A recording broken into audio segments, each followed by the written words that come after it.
So hi everyone, today we are going to talk about breast pathology. Breast pathology करने से पहले मैं आपको बता दूं कि इसमें हम लोग मेनली डक्ट सिस्टम करते हैं और साथ में लॉब्यूल्स करते हैं। ठीक है, डक्ट्स एंड लॉब्यूल्स। लॉब्यूल्स वो होती हैं, एक लॉब्यूल में कितने सारे एसिनाई होते हैं। फंक्शनल यूनिट ब्रेस्ट का लॉब्यूल ही है। ठीक है, और इन सबको कौन सपोर्ट करता है? स्ट्रोमा। तो अगर हम यहाँ पे देखें इस डायग्राम में, ये हमें डक्ट दिख रही हैं। ठीक है, डक्ट्स के बाद ये जो राउंड राउंड दिख रहे हैं ये है एसिनाई। ये एसिनाई एक, ये जो ब्लू कलर का पूरा है, कितने सारे एसिनाई एक लॉब्यूल के अंदर हैं, तो ये एक पूरा एक लॉब्यूल है और इसके अंदर एसिनाई है।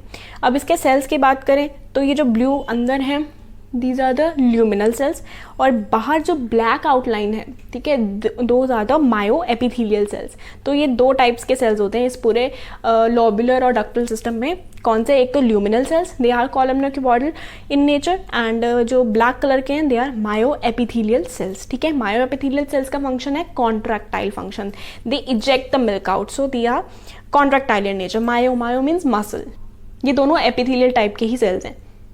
और ये जो आपको यहाँ पे लॉब्यूल के अंदर दिख रहा है ब्लू कलर का, दिस इज इंट्रालॉब्यूलर स्ट्रोमा, क्योंकि लॉब्यूल के अंदर है इंट्रालॉब्यूलर स्ट्रोमा। और ये जो बाहर पिंक कलर का नजर आ रहा है दैट इज इंटरलॉब्यूलर। इंटर मतलब दो लॉब्यूल्स के बीच में है, मतलब इंटरलॉब्यूलर स्ट्रोमा, पिंक वाला। ओके, तो ये सपोर्ट होता है, जो लॉब्यूल होता है फंक्शनल यूनिट होता है, and which is supported by intralobular stroma. Okay, अब साइज जो है वो इंटरलॉब्यूलर स्ट्रोमा, देखिए ब्रेस्ट का साइज है वो हर एक में डिफरेंट होता है। वो किस पे डिपेंड करता है? वो साइज डिपेंड करता है इंटरलॉब्यूलर स्ट्रोमा पे। किसके ऊपर? इंटरलॉब्यूलर, जो मतलब दो लॉब्यूल्स के बीच में जो स्ट्रोमा है उसके ऊपर डिपेंडेंट होता है। अब कई बार अब इसमें पैथोलॉजी अगर स्टार्ट करें तो सिम्टोमेटिक ब्रेस्ट होती है जिसमें सिम्टम आ जाते हैं, कई होती हैं जिनमें सिम्टम्स नहीं आते।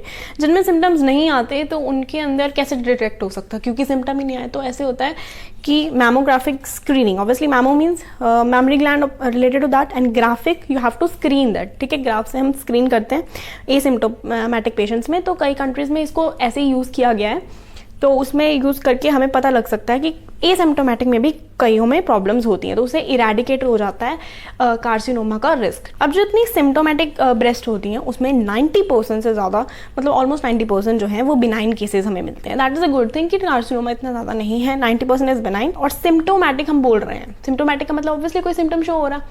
तो कौन से सिम्टम्स शो हो रहे हैं in symptomatic breast? First is a pain. Okay, pain होती है, that is you can say mastalgia या mastodynia. Mast means, what does mast mean? Mast means obviously mast, breast, and because it is related to mammary. और एल्जिया का मतलब क्या है? ऑडनिया का मतलब क्या है? एल्जिया का मतलब भी पेन है, ऑडनिया का मतलब भी पेन है। अब ये जो पेन है स्पेसिफिक एक एरिया में हो सकती है कि स्पेसिफिक इसी एरिया में हमें होती है, सपोज ये वाले एरिया में हो रही है, सिर्फ इसी एरिया में हो रही है, या फिर वो जनरलाइज हो सकती है और हर साइकिल, मेंस्ट्रुएशन के हर साइकिल में फीमेल्स को हो सकती है, और फिर इरेडिकेट मतलब पीरियड्स के टाइम पे हुई उसके बाद नहीं हुई, ऐसी भी पेन हो सकती है। Then second cause is inflammation. Inflammatory के बारे में हम अलग से पढ़ेंगे। थर्ड इज निपल डिस्चार्ज होता है, these are the symptoms.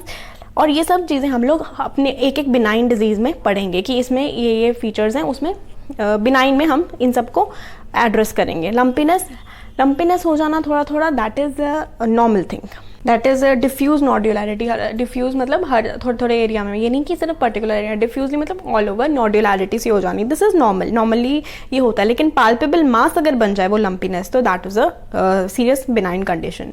Okay, जो पेन है, मतलब अगर किसी को पेन होती है तो ऑलमोस्ट ऑल पेनफुल मासेस, सबसे जितने भी पेनफुल मासेस हैं, ऑलमोस्ट, सिर्फ ऑलमोस्ट बोल रही हूँ मैं, पक्का नहीं है क्योंकि रेयरली और भी हो सकते हैं लाइक, तो उनमें जिनमें पेन होती है दे आर बिनाइन, कैंसरस में नहीं होती। लेकिन 10% या लेस देन 10% अगर कैंसर्स हैं तो उनमें भी पेन हो जाती है। मेन देखें एनाटमी में ब्रेस्ट, हम ये ऑर्गन कैसे डिफरेंट है। पहली बात, ये एसेंशियल नहीं है हमारे लिए, हमारे सर्वाइवल के लिए एसेंशियल नहीं है। बाकी organs they are essential for our self, लेकिन ये हमारे लिए एसेंशियल नहीं है, but for the nutritional support of the infant के न्यूट्रिशन के लिए इंपॉर्टेंट है।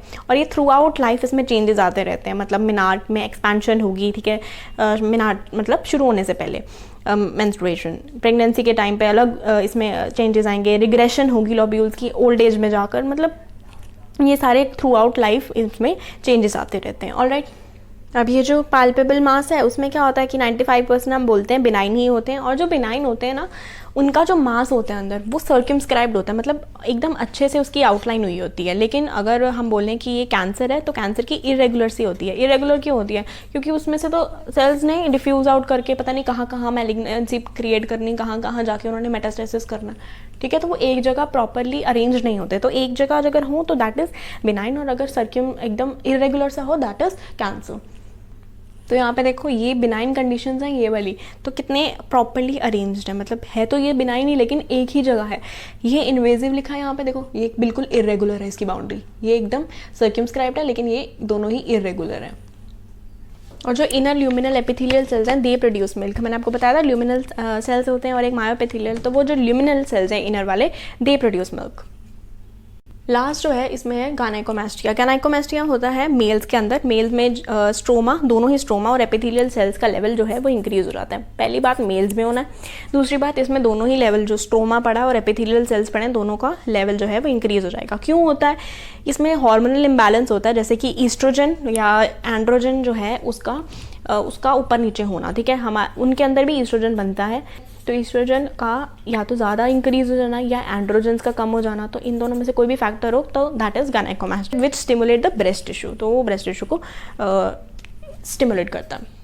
और एज के साथ क्या होता है, रिस्क जो है वो बढ़ जाता है। सपोज अगर हम बोलें कि risk of cancer, nipple discharge हो रहा है, ठीक है, निपल डिस्चार्ज हो रहा है, तो उस केस में अगर हम बोलें कि किसके अंदर निपल डिस्चार्ज में यंग में जो कैंसर का रिस्क है दैट इज़ 7%, लेकिन वही निपल डिस्चार्ज अगर हम ओल्ड एज में देख रहे हैं तो उनको कितना रिस्क है कि वो कैंसर हो, that is 30%।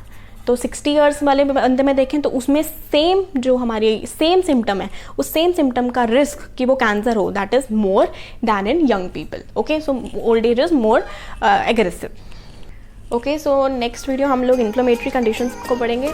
This was all about it, thank you.